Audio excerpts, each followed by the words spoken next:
Jadi kalau suatu hari nanti ada makhluk luar angkasa yang nemuin Voyager dan bisa ngebuka itu golden record, Wak, tidak menutup kemungkinan kalau mereka juga, oh di sini koordinat bumi. Hai, wassalamualaikum warahmatullahi wabarakatuh. Terima kasih sudah klik video ini. Gimana kabar kalian, wae? Semoga selalu sehat dimanapun kalian berada ya. Aku harap kalian punya cukup banyak energi karena di video ini aku mau ngajak kalian mengembara ke tempat yang jauh kali, Wak. Ini bukan jalan-jalan biasa, kita bakal pergi jauh sekali, bukan keluar kota, bukan ke luar negeri, tapi ke luar planet. Kalian tenang aja, kalian duduk manis aja di situ, kalian santap lah itu makanan kalian dengan lahap sambil dengerin aku ceritain kisah seru tentang perjalanan Voyager 1 dan 2, Wak. Nah, ini buat kalian yang belum tahu, Voyager ini adalah wahana luar angkasa yang dikirim NASA untuk menjelajahi luar angkasa yang jauh sekali dari bumi kita ini. Singkatnya, Wak, Voyager ini kayak penjelajah kecil yang tugasnya ngumpulin semua informasi dari planet-planet jauh itu, terus nanti dikirimin balik nih ke kita yang ada di bumi. Nah, pada tahun 1977, Wak, NASA ini meluncurkan 2 wahana Voyager buat meneliti planet Jupiter, Saturnus, Uranus, dan Neptunus. Dan setelah misi ini selesai, Voyager ini masih melanjutkan perjalanan mereka naik lagi ke atas menuju ruang antar bintang yang jaraknya miliaran kilometer dari bumi, Wak. Tentu ada banyak sekali informasi yang Voyager peroleh di sepanjang perjalanan itu ya kan. Dan menariknya, selain mengirim berbagai informasi itu ke bumi, Wak, Voyager ini juga dirancang untuk membawa informasi tentang bumi ke makhluk lain yang mungkin berada di luar sana. Informasi tentang bumi ya dibawa juga sama Voyager nih. Siapa tahu ada alien yang nampak, jadi dia bisa tahu bumi ini ada apa aja gitu. Nah, penasaran gimana kisah selengkapnya? Jadi tanpa berlama-lama kita langsung masuk aja ke ceritanya ya. Check it out.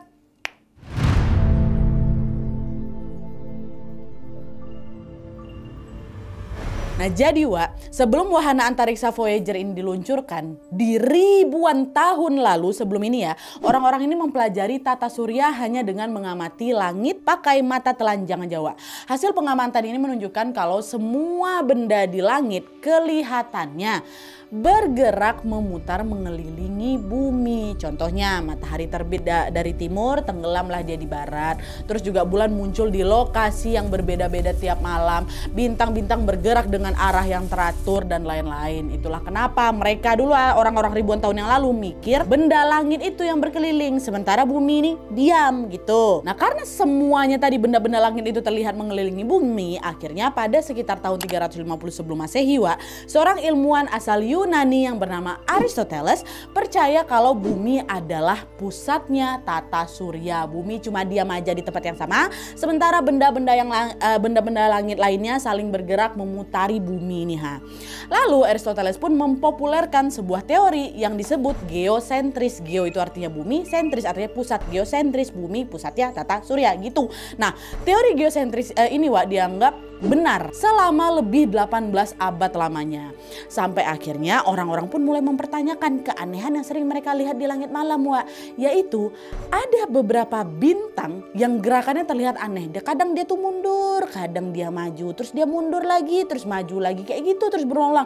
Diperlihatin sini sama orang. Nah, karena gerakannya itu berpindah-pindah dan nggak tetap kayak bintang biasa, orang-orang zaman dulu atau orang zaman kemudian tuh menyebutkan bahwa benda-benda ini yang pindah-pindah ini adalah planetes, dari bahasa Yunani itu artinya pengembara.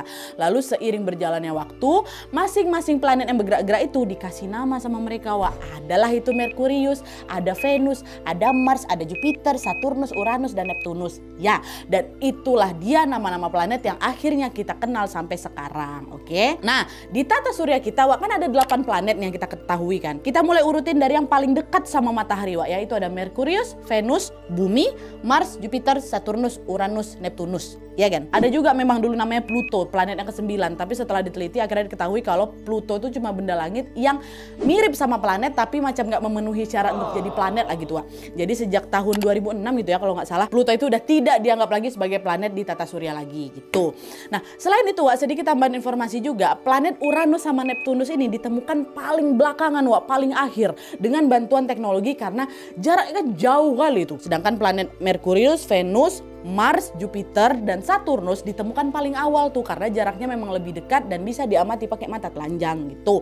Nah, planet-planet inilah, Wak, yang pada masa itu sering disebut sebagai tadi tuh bintang pengembara. Dulu sebutnya itu gara dia suka maju mundur kayak gitu kan.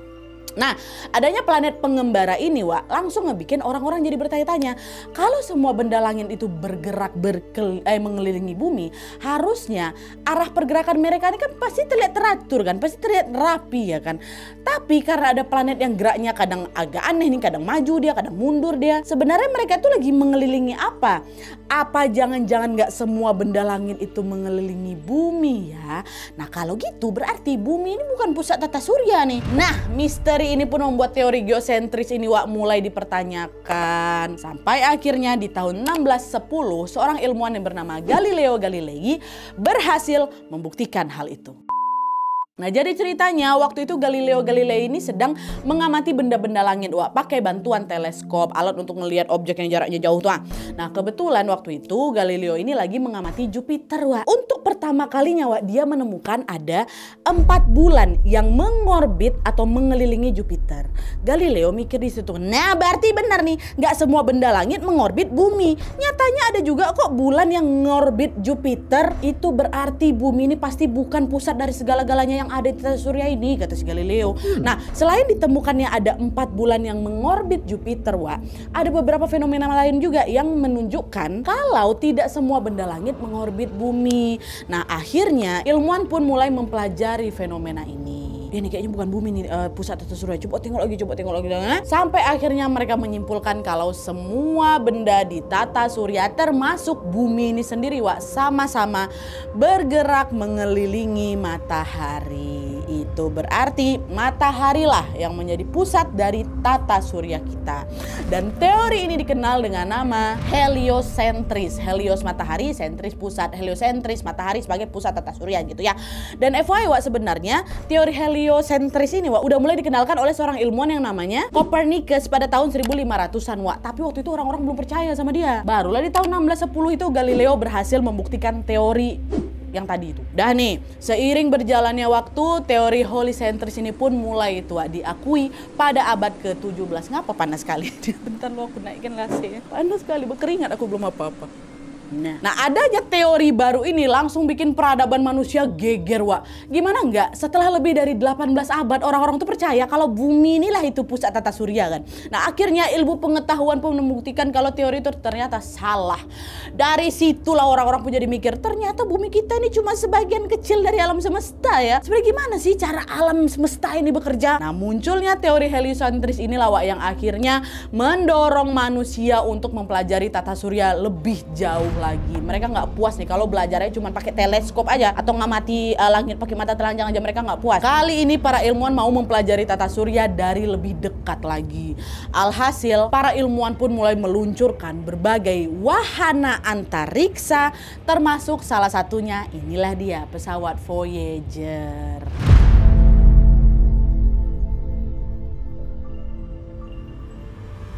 Sebelum kita masuk lebih dalam tentang Voyager, Wak, aku mau jelasin dulu tentang alam semesta kita ini dikit ya.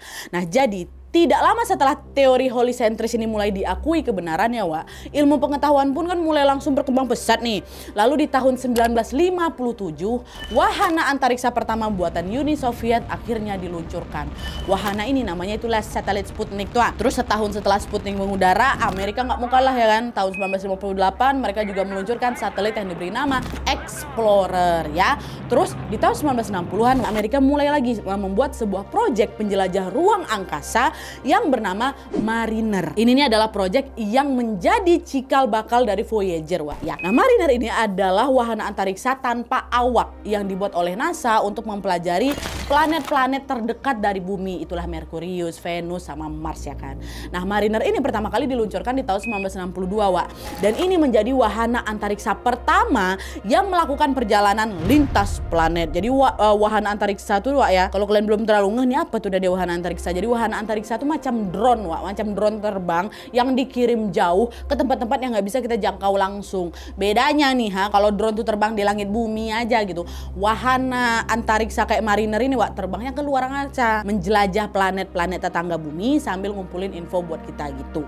Nah, setelah Project Mariner ini berhasil, para ilmuwan NASA pun mulai berambisi lagi Wak untuk melakukan perjalanan yang lebih jauh lagi, yaitu lanjut ke planet Jupiter, lanjut ke Saturnus, Uranus, dan Neptunus gitu. Nah, pada saat itu informasi tentang keempat planet ini Jupiter, Saturnus, Uranus, Neptunus ini memang minim kali Wak. Itu pun masih informasi yang diperoleh dari ilmuwan terdahulu. Siapa itu ya? Tadi itulah Galileo Galilei. Nah, karena pengen mendapatkan informasi yang lebih banyak lagi, lebih signifikan lagi tentang 4 planet tadi Wak, para ilmuwan NASA pun mulai berdiskusi lah. Keberhasilan kita di Project Mariner kemarin ini udah ngasih banyak ilmu baru kan tentang cara membuat wahana yang tahan lama di luar angkasa. Nah, gimana kalau sekarang kita buat lagi wahana baru dengan teknologi yang ya kurang lebih sama lah macam Mariner kemarin, tapi kali ini kita rancang lagi, kita rancang lebih kuat biar bisa terbang lebih jauh sampai ke Neptunus. Dasar ilmunya kan kita udah punya nih, ini tinggal kita kembangin aja, kata salah satu ilmuwan di sana. Nah, mendengar usulan itu, para ilmuwan NASA ini juga ternyata banyak yang tertarik Wak. Tapi pas mereka mencoba mempelajari rute perjalanan antar planetnya di Jupiter, Saturnus, Uranus, Neptunus, mereka malah langsung menemukan kendala besar. Planet Jupiter, Saturnus, Uranus, Neptunus itu kan jaraknya jauh kali dari bumi kan. Bahkan pas Jupiter sampai di lintasan orbit yang paling dekat sama bumi aja, jaraknya masih terlalu jauh juga. Jaraknya sekitar 588 juta kilometer loh. Belum lagi planet Neptunus, jaraknya 4,3 miliar kilometer. Ini jaraknya nggak masuk akal Wahana antariksa kan juga butuh bahan bakar yang cukup kan untuk terbang selama bertahun-tahun itu. Apa kalian yakin kita bisa buat wahana antariksa sebagus itu, kata mereka. Nah, melihat kendala yang ada, misi untuk menjelajah 4 planet tadi pun macam iya juga ya, kok macam nggak mungkin ya. Jadi udah mulai ngerasa tidak mungkin untuk diwujudkan gitu Wak. Sempat patah semangat nih mereka.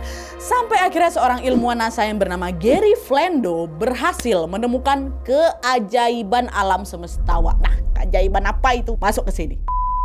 Jadi Wak, di tahun 1961 ditemukanlah ada teori baru yang bernama gravity axis, yaitu teori tentang cara memanfaatkan gravitasi planet. Nah, seperti yang kita tahu Wak, planet-planet di tata surya termasuk planet bumi ini kan juga punya gaya tarik yang disebut dengan apa? Gravitasi ya kan. Gravitasi ini tak gampangnya nih kalau kalian juga belum ngeh kali. Gravitasi itu macam magnet raksasa yang nempel di kaki kita. Makanya kalau misalnya kita lompat pasti kita balik lagi ke tanah. Bukan kita melayang-layang di rumah gitu kan. Itu semua gara-gara apa? Gara-gara bumi terus menarik kita ke bawah, itulah gravitasi. Nah, hal yang sama juga terjadi pada wahana antariksa lintas planet Wak. Kalau ada pesawat di lintas planet A, maka planet A ini juga akan menarik si pesawat itu untuk semakin dekat ke arah si planet ini.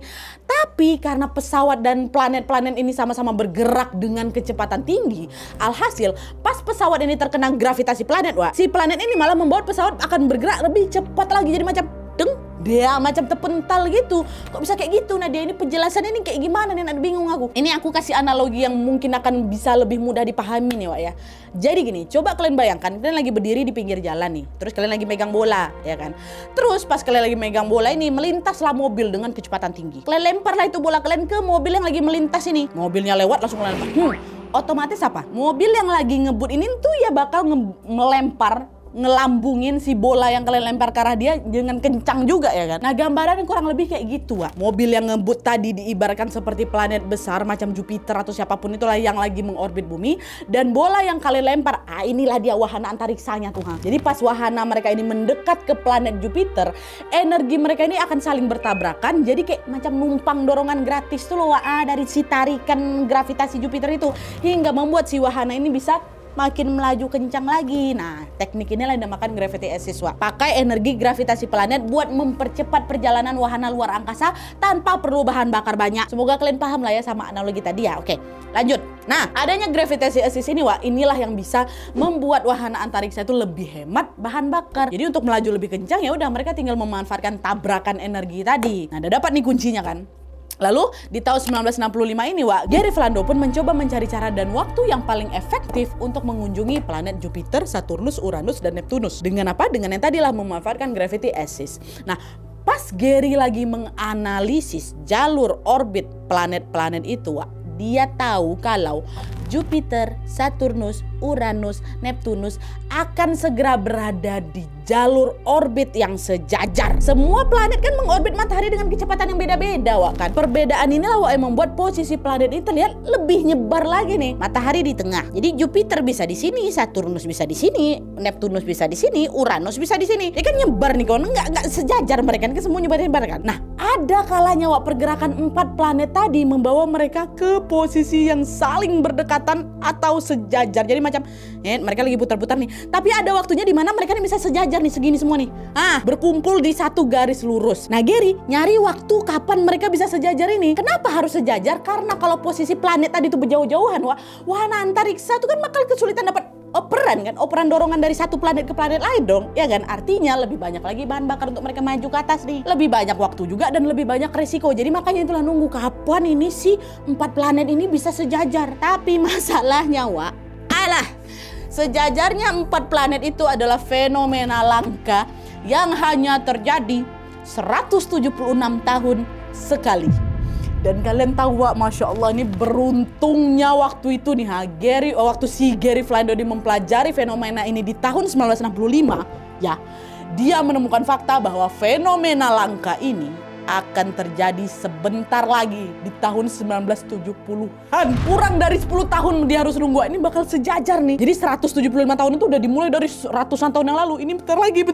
Ini adalah keajaiban alam semesta yang aku bilang tadi, Wak. Pas kali timingnya, nggak perlu dia nunggu 170-an tahun tuh. Jadi pas NASA pengen membuat wahana antariksa untuk menjelajah Jupiter, Saturnus, Uranus, dan Neptunus, Wak, ternyata keempat planet ini juga akan segera berada di jalur orbit yang berdekatan. Itu tandanya nanti setelah wahana antariksa mereka ini berada di dekatnya Jupiter, gravitasi esis dari planet Jupiter inilah yang akan mendorong lompat dia ke Saturnus. Dari Saturnus, gravity esis juga akan melompat lagi atau mengoper lagi ke Uranus. Dari Uranus, gravity esis juga akan ngoper lagi ke Neptunus gitu. Jadi bisa lambung-lambung lah ini si wahana nih, lempar-lempar sama planet. Karena planetnya garis lurus. Jadi satu kali dayung, 2-3 pulau terlampaui. Kayak gitu. Apa nggak beruntung kali waktu itu kan, Wak? Dan Gary Flaherty pun menyebut kesempatan emas ini sebagai Grand Tour. Dah tuh. Akhirnya Wak, Gary pun bilang nih ke ilmuwan NASA yang lain, kalau kita betulan mau meneliti Jupiter, Saturnus, Uranus, dan Neptunus, ini adalah saat yang paling tepat. Kalau kita sampai melewatkan kesempatan Grand Tour ini, kita harus nunggu 176 tahun lagi sampai keempat planet ini bisa berada di posisi yang sejajar juga. Jadi ayo ya, jangan kita sia-siakan kesempatan ini, kata si Gary. Dengar itu, ilmuwan yang lain pun nggak setuju. Mereka wah setuju Gary, katanya. Dan gak lama kemudian mereka pun mulailah bekerja keras untuk membuat wahana antariksa yang diberi nama Voyager.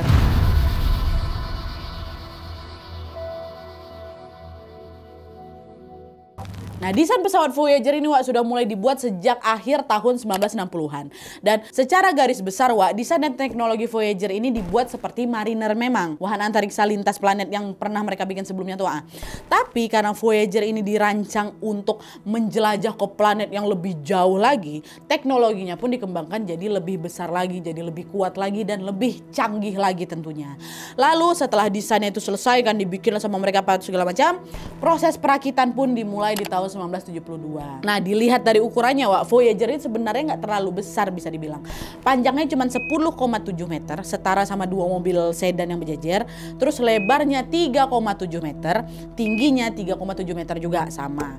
Nah, badan pesawat Voyager ini, Wak, dibuat dari bahan aluminium supaya lebih kuat dan nggak gampang karatan, kata mereka. Nah, selain itu aluminium ini juga dipilih karena cenderung lebih ringan, Wak, dari bahan-bahan yang lain. Kalau di totalnya, berat keseluruhan Voyager itu sekitar 722 kg. Nah, buat ukuran wahana luar angkasa, Wak, 722 kilo ini bisa dibilang atau termasuk ringan lah gitu. Nah, bahan utama dalam wahana Voyager ini, Wak, disebut bus gitu. Bentuknya karena mirip kotak dengan 10 sisi atau yang biasa disebut dekahedral. Nah, di setiap sisinya ini, Wak, akan dipasangi komponen-komponen penting dalam Voyager, macam itulah kamera, sensor, antena, panel kontrol, dan lain-lain. Itulah kenapa Voyager ini memang sengaja didesain punya banyak sisi, Wak. Semakin banyak sisi, makin banyak juga komponen yang bisa dipasang di situ gitu. Nah, di atas badan bus tadi terdapat satu antena parabola berukuran kurang lebih 3,7 meter yang disebut hygiene antena. Nah, antena ini berfungsi untuk menjaga sinyal radio supaya Voyager ini tetap bisa berkomunikasi sama bumi. bumi. Dan antena ini jugalah yang bertugas mengirim data-data hasil pengamatan Voyager ke bumi juga. Data-data hasil pengamatan itu nantinya akan diterima oleh NASA melalui jaringan antena radio raksasa yang bernama Deep Space Network atau DSN. Nah, DSN ini dibangun di 3 lokasi berbeda, ada di California, Amerika, ada di Madrid, Spanyol, sama ada di Canberra, Australia. Dikasih 3 itu. Lokasi ini memang sengaja dibangun menyebar di tempat yang berjauhan, tujuannya supaya bumi yang terus berputar ini nggak kehilangan sinyal komunikasi dengan si Voyager ini. Jadi kalau ada satu yang hilang, 2 ini masih bisa komunikasi gitu. Nah, selain mengirim data dari tata surya ke bumi, sebaliknya juga Voyager juga membawa data penting dari bumi ke tata surya. Nah, data ini atau flash disk ini flash disk lah kita katakan flash disk ini dibawa juga sama mereka. Flash disk ini atau data ini berupa pesan dari umat manusia di bumi yang ditujukan untuk siapapun kamu, siapapun Anda, siapapun kalian, makhluk luar angkasa yang barangkali ada di luar sana. Kan pasti juga di sana siapa tahu ada makhluk selain manusia gitu kan. Dia aja nanti terima flash disk kita ini gitu. Dan pesan itu memang ada pesannya. Pesan itu tersimpan dalam sebuah piringan emas yang disebut golden record. Nah, flash disk tadi disebut golden record, Di dalamnya ada ratusan foto tentang kehidupan di bumi, macam foto manusia, foto hewan, foto tumbuhan. Ada juga suara-suara macam suara ombak kayak gini, suara angin kayak gini, suara kicauan burung kayak gini, suara bayi menangis kayak gini, suara detak jantung pun mereka masukkan di situ. Gak berhenti di situ aja, mereka juga masukin ada ucapan salam dalam 55 bahasa. Bahasa Indonesia ada dia? Ada. Dari bahasa beberapa negara, bahasa kita juga ada. Selamat malam hadirin sekalian. Selamat berpisah dan sampai bertemu lagi di lain waktu. Dan ada juga rekaman video yang memuat kebudayaan di bumi, macam rekaman lagu, tari-tarian, termasuk rekaman musik dari gamelan Bali Indonesia, dimasukkan dekat golden tuh, dekat flash disk tuh, dimasukin. Jadi itu dia tujuannya, biar siapapun nanti di luar sana dia tahu kalau oh ini dia planet bumi ini, oh kayak gini suara-suaranya, oh kayak gitu tariannya, oh kayak gini salamnya, gitu maksud mereka. Dan selain itu, kalian tahu nggak apa yang lebih mind blowing lagi?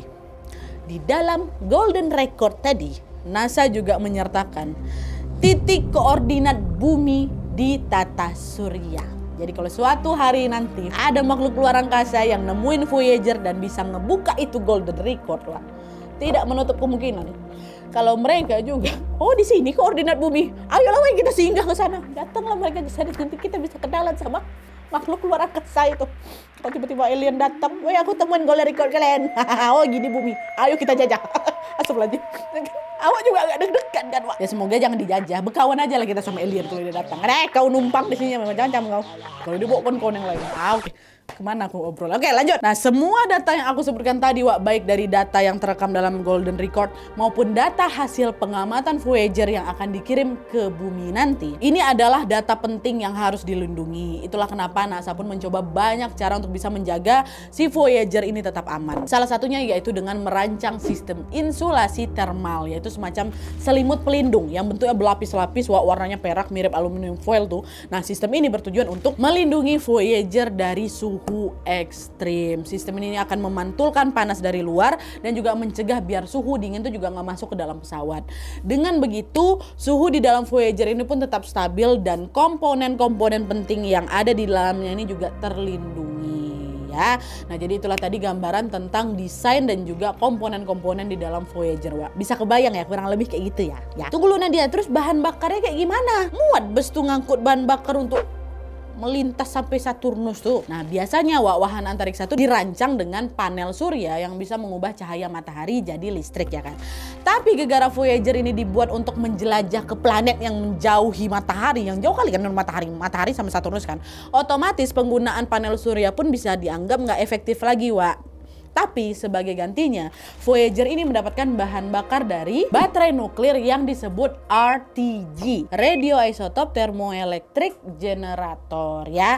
Nah, dengan menggunakan RTG ini, Voyager ini bisa bertahan lama, kurang lebih 50 tahunan. Nah, rencananya kan Voyager ini bakal diluncurkan di tahun 1977, Jadi diperkirakan energinya itu baru akan habis total sekitar tahun 2025 atau sampai 2030. Jadi mereka ini cukup lah ini kalau 50 tahun kan mereka dari 77 kan. Udah lah akhirnya pakai RTG itu. Singkatnya Voyager pun selesai dirakit pada pertengahan tahun 1977. Awalnya waktu itu NASA ini berencana mau membuat 4 pesawat Voyager karena tujuan mereka kan meneliti 4 planet nih, Jupiter, Saturnus, Uranus, Neptunus ya kan. Tapi karena keterbatasan biaya, habis mungkin duit orang itu ya kan. Mereka akhirnya cuma bikin 2 Voyager aja. Wah, inilah dia Voyager 1 dan Voyager 2. Dan setelah melalui berbagai rangkaian uji coba, wahana antariksa ini pun siap diluncurkan. Nah, penasaran gimana kisah perjalanan Voyager ini ke ruang angkasa sambil bawa flash disk itu, golden record itu? Kita masuk.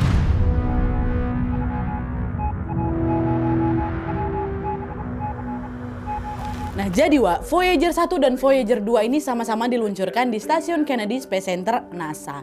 Tapi keduanya ini meluncur di waktu yang berbeda Voyager 2 di tanggal 20 Agustus 77, Voyager 1 di tanggal 5 September 1977. Ini bukan kebalik aku ya, Voyager 2 ini memang diluncurkan duluan. Kenapa Voyager 2 duluan Nadia, kenapa nggak Voyager 1?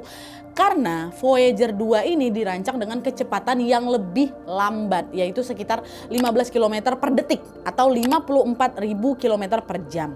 Sedangkan Voyager 1 adalah wahana utamanya dalam misi ini dengan kecepatan lebih tinggi sekitar 17 km per detik atau 61.000 km per jam. Jadi Voyager 1 ini dia langsung bergerak ke Jupiter dan Saturnus, tapi kalau nanti tiba-tiba Voyager 1 ini rusak, barulah Voyager 2 ini yang akan ngambil alih tugasnya. Walaupun dia lebih duluan kan, tapi dia lebih lambat ya kan. Voyager 2 ini memang dirancang untuk cadangan itulah kenapa kecepatannya juga dibuat lebih rendah dan dia diluncurkan duluan gitu.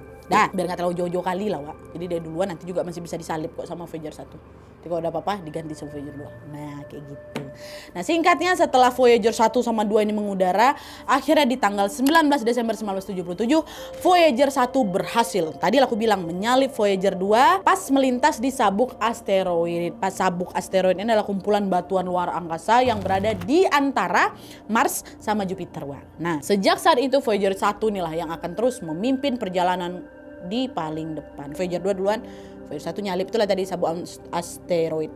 Tuh, dia terbang lagi ke atas. Lalu pada tanggal 5 Maret 1979, hampir 2 tahun setelah diluncurkan Voyager 1 akhirnya sampailah itu di Jupiter.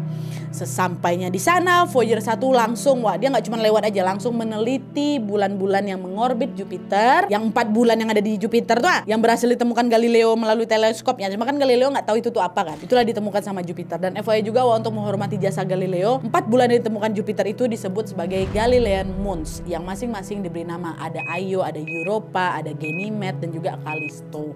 Nah, cuman pas Voyager 1 ini mengamati Galilean Moons itu dia menemukan ada banyak lagi fakta menarik lagi, yaitu ternyata ada gunung berapi yang masih aktif di bulan Io. Terus juga yang kedua, permukaan bulan Europa tertutup es katanya. Terus yang ketiga, Ganymede itu adalah bulan yang paling besar di Jupiter.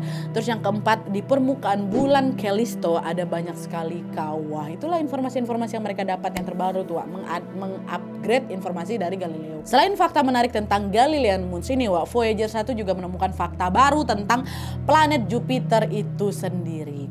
Kalian tahu ternyata sama seperti planet Saturnus, Jupiter ini punya cincin juga. Tapi cincin Jupiter tuh warnanya gelap dan juga terlalu tipis. Jadi nggak kelihatan kalau misalnya dari bumi. Dan pas ketemu waktu Voyager 1 sampai di sana, oh ternyata Jupiter 1 juga ada cincin, kata gitu. Nggak berhenti di situ aja, Voyager 1 ini juga mendeteksi bintik merah besar di permukaan Jupiter yang ternyata itu merupakan badai, badai kencang.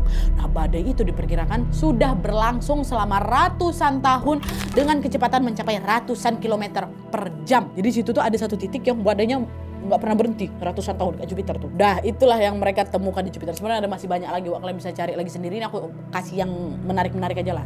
Nah setelah meneliti Jupiter, Voyager 1 melanjutkan perjalanan lagi. Setelah Jupiter, dilambung lagi sama Jupiter kemana? Ke Saturnus. Tapi di sisi lain 4 bulan kemudian, di tanggal 9 Juli 79, Voyager 2 juga sampai nih di Jupiter. Kita ke Voyager 2 dulu nih, apa yang Voyager 2 temukan juga nih di Jupiter.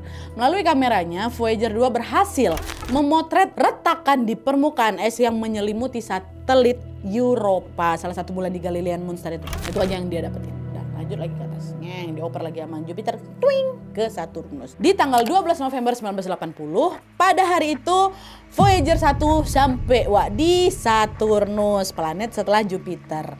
Nah, di titik ini Voyager 1 sudah menempuh perjalanan sejauh 8 kali jarak bumi balik matahari. 8 kali. Dan sejauh itu, meskipun sudah berjalan sejauh itu, kondisinya masih bagus dan bisa mengamati Saturnus dengan baik. Nah, salah satu objek yang diamati sama Voyager 1 adalah bulan terbesarnya Saturnus itu namanya Titan Hasil pengamatan menunjukkan bahwa ada lapisan atmosfer yang menutupi permukaan si Titan ini. Nah, selain itu Titan ini juga menjadi satu-satunya tempat selain bumi yang memiliki kandungan air dalam wujud yang cair. Nah, pas Voyager mengirim informasi ini ke NASA, para ilmuwan bilang kalau, di Titan ada air yang berwujud cair. Bisa jadi di Titan ini juga ada kehidupan nih, macam di bumi. Ya kan ada air. Nah, yang penting udah catat aja tuh, di Titan ada itu. Tuh ini ada bumi. Dah, lanjut lagi. Nah, Voyager mau balik mau naik lagi ke atas. Tapi walaupun mereka mendapatkan info kalau di Titan itu ada sumber air, ternyata waktu pas Voyager ini mendekat ke Titan, gravitasi Titan tadi menarik Voyager keluar dari jalur lurus planet-planet Jadi jalurnya tuh udah nggak bisa lurus terus ke Uranus gitu, enggak. Jadi seolah-olah nih macam kita lagi naik sepeda, terus tiba-tiba ada angin kencang dari samping, kan kita bikin kedorong nih, belok, kita keluar jalur. Kayak gitu yang terjadi sama Voyager 1 waktu ke Titan, karena dia kesedot sama Titan Kalau misalnya dia mau balik lagi kan dia harus effort putar balik arah untuk menuju ke jalur itu kan, jalur 4 serangkai tadi Maka jadi situ dia nggak lanjut ke Uranus. Jadi di situ diputuskan dah, Voyager 1 kok nggak usah lanjut ke Uranus. Karena kalau dia melanjutkan ke Uranus ini kan harus mutar lagi tuh. Nanti kehabisan bensin, boros energi lah. Alhasil kali ini yang melanjutkan misi dari Saturnus ke Uranus adalah itulah Voyager 2. Voyager 1 kemana Nadia? Voyager 1 diarahkan untuk berbelok dia keluar tata surya menuju ke ruang antar bintang atau interstellar. Apa itu interstellar? Interstellar ini adalah ruang kosong di antara bintang-bintang yang sudah tidak dipengaruhi matahari. Udah nggak kena gravitasi matahari lagi, nggak ada panas matahari, angin matahari, semua udah nggak ada. Disuruh Voyager lanjut aja ke ruang antar bintang. Tapi di sini walaupun dia nggak lanjut ke Uranus, Voyager 1 tuh nggak stay yang nggak stay dekat daerah Titan itu enggak Dia tetap naik, apalagi turun enggak. Dia tetap naik ke atas, cuman beda jalur aja. Misalnya jalur Uranus sama Neptunus nih jalurnya ke kanan, dia kan karena udah ketarik sama Titan, dia tetap naik tapi dia ke sini. Menjelajah lah aku ke sana terus naik terus gitu. Yang lanjutin ke sini siapa? Voyager 2. Kebayang ya? Nah, dah tuh singkatnya setelah menempuh perjalanan 8,5 tahun, di tanggal 24 Januari 1986, Voyager 2 akhirnya sampai di planet Uranus. Di sini Voyager 2 menemukan fakta unik tentang planet Uranus, Kalau misalnya kalian lihat, biasanya kan planet-planet itu berputar mengelilingi bumi dalam posisi yang agak miring ya kan. Mereka ini macam lagi berdiri dengan posisi agak doyong gitu. Ya kan, mereka ngelilingin lah ini. Dan bagian kutub utara sama kutub selatan kan ada di atas sama di bawah ya kan, Tapi ternyata di planet Uranus ini, posisinya agak lain. Kemiringannya ekstrim kali, sampai 98 derajat. Alhasil Uranus ini terlihat macam orang lagi tidur telentang gitu Jadi kutubnya tuh ada di kanan kiri dan selalu menghadap ke matahari. Kayak gitu posisinya. Kutubnya di kanan kiri. Nah, selain menemukan fakta tentang posisi Uranus yang agak unik ini, hasil pengamatan Voyager 2 juga menunjukkan kalau planet Uranus ini adalah planet terdingin di tata surya. Suhu di sana bisa mencapai minus 213 derajat Celcius atau 4 kali lebih dingin dari kutub selatan kita tuh. Itulah yang dia dapat atau informasi yang didapat oleh Voyager 2 di planet Uranus. Nah, setelah mengamati Uranus, Voyager 2 pun melanjutkan perjalanan lagi ke planet terakhir yaitu ke Neptunus. Voyager 2 kali itu sampai di sana di tanggal 25 Agustus 1989. Jarak planet Neptunus setara dengan 23 kali kita bolak-balik ke matahari. Bumi matahari 23 kali. Karena posisinya memang jauh kali nih itulah kenapa para ilmuwan terdahulu itu gak punya foto yang jelas dari Neptunus ini Tapi setelah Voyager 2 sampai di sana, untuk pertama kalinya kita bisa melihat foto Neptunus dari jarak dekat. Planet yang paling jauh kali dari matahari ini bisa kita lihat sekarang. Dikirimlah sama si Voyager 2 ke bumi. Nah, setelah mengirim foto-foto Neptunus ini ke NASA, sistem kamera di Voyager 2 pun akhirnya dimatikan. Kan udah nyampe nih, dah matikan kamera Wak buat hemat baterai, buat hemat energi maksudnya. Hal itu memang perlu dilakukan sama Voyager 2 karena setelah misi mereka menemui 4 si planet ini selesai, Voyager 2 mau nyusul kembarannya Voyager 1 menuju ke ruang antar bintang di luar angkasa. Ada selesai. Oke, Voyager 1 di mana? Voyager 1 kan naik terus nih. Voyager 2 singgah ke Uranus, ke Neptunus. Voyager 1 jalan-jalan sen. Oke lah, nanti aku susul kawan aku. Di mana kau? Di mana kau? Di mana kau? Kayak gitulah gambarannya kurang lebih. Perjalanan menuju ke ruang antar bintang ini merupakan perjalanan panjang dan juga menakjubkan. Di tengah jalan pas tanggal 14 Februari 90, pas Voyager 1 sampai di titik yang berjarak 6,4 miliar kilometer dari bumi, NASA memerintahkan Voyager 1 untuk menengok ke belakang dan memotret seluruh keluarga Tata Surya. Nah, keluarga Tata Surya yang dimaksud ini merupakan semua planet yang ada di Tata Surya kita, Wak. Semuanya kelihatan tuh. Balik badan Voyager 1, potret belakang gitu kan. Udah 6,9 km nih jaraknya. Waktu tengok ke belakang dicekrek lah itu ibarat sama dia kan. Semuanya kelihatan, Wak. Oh, semua planet-planet kelihatan kecuali Merkurius sama Venus. Gara-gara apa? Ketutup cahaya silau yang matahari, kan mereka lebih dekat sama matahari kan, ketutup. Tapi disitulah dia posisinya. Dan orang-orang pun menyebut foto ini sebagai the family portrait, Wak. Tapi ada satu bagian yang paling mencuri perhatian dari foto the family portrait ini, Wak, yaitu penampakan planet bumi, planet kita, tempat tinggal kita yang kelihatan kecil, betul-betul kecil kali, macam titik warna biru samar di tengah kegelapan luar angkasa itu. Penampakan bumi di foto itu pun kemudian populer dengan nama pale blue dot atau titik biru pucat. Foto pale blue dot ini Wak menjadi bukti nyata tentang, Masya Allah, betapa kecilnya bumi dibanding alam semesta. Dan titik kecil itulah tempat tinggal kita, Wak. Seorang ilmuwan yang bernama Carl Sagan pernah menulis dalam bukunya, lihatlah titik biru pucat itu sekali lagi. Titik itu adalah di sini. Itu adalah kita. Di titik itu semua orang yang kamu cintai, semua orang yang kamu kenal, semua orang yang pernah kamu dengar kisahnya, dan semua orang yang pernah ada sudah menjalani hidup mereka. Di titik itulah, aduh merinding aku. Kecil kali kita di Tata Surya tuh, ya Allah, Masya Allah. Udah lah tuh kan, setelah Voyager 1 memotret Tata Surya, Voyager 1 pun melanjutkan lagi jalannya ke ruang antar bintang. Jalan lagi, jalan lagi tahun 90 tuh kan tadi kan. Jalan lagi, naik terus ke atas, naik terus. Nah, setelah menjelajah selama 35 tahun sejak pertama kali diluncurkan, Wak, Voyager 1 akhirnya memasuki ruang antar bintang di tahun 2012. Sementara 6 tahun kemudian di tanggal 5 November 2018 barulah Voyager 2 kawannya ini nyampe juga dia di ruang antar bintang. Ini bukan akhir dari pengembaraan mereka, Wak. Sampai hari ini di tahun 2025 sekarang, setelah mengembara di ruang angkasa selama hampir 48 tahun, Voyager 1 dan Voyager 2 masih bisa berkomunikasi dengan bumi. Sekarang nih waktu kalian lagi nonton video ini, dia jalan masih naik ke atas, masih naik ke atas terus. Tapi makin lama memang sinyal mereka makin lemah. Dan pastinya akan ada waktunya nanti dua wahana ini mati total, udah kehabisan dah energi mereka gitu. Tapi sekarang masih naik, Wak. Dan sampai detik ini juga kita masih bisa loh, Wak, lihat posisi Voyager 1, Voyager 2 ini lagi di mana.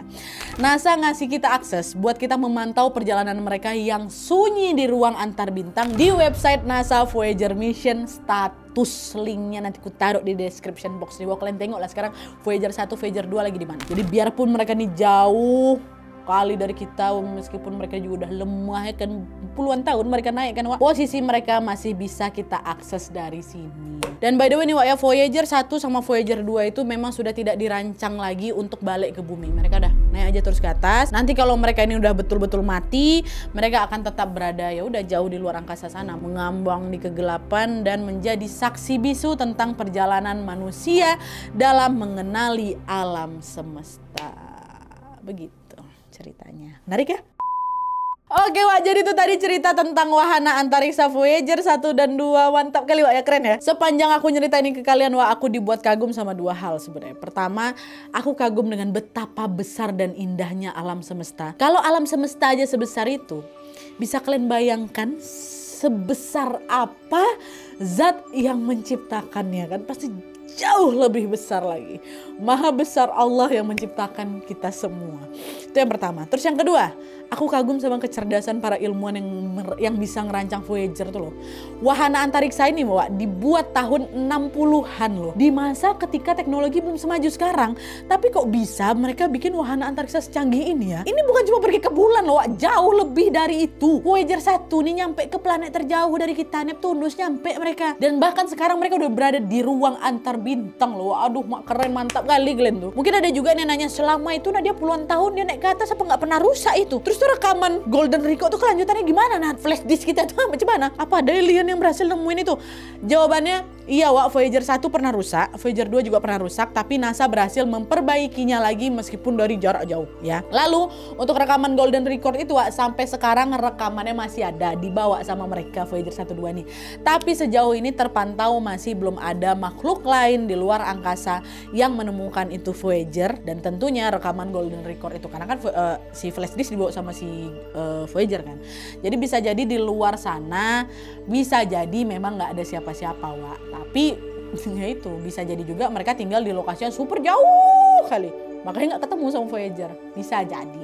Kalau menurut kalian gimana Wak? Jangan lupa komen semua pendapat kalian tentang Voyager 1, 2 dan informasi yang belum mau ketambahin di sini, atau ada juga informasi yang keliru di sini. Boleh kalian perbaiki dan juga tambahi di kolom komentar di bawah Wak ya. Oke Wak, jadi sekian dulu videonya. Terima kasih banyak yang sudah menonton. Kalau kalian suka video ini, klik like-nya.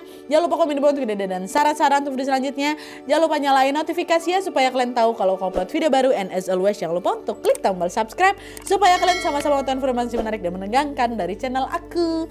See you next video, Wak. Bye.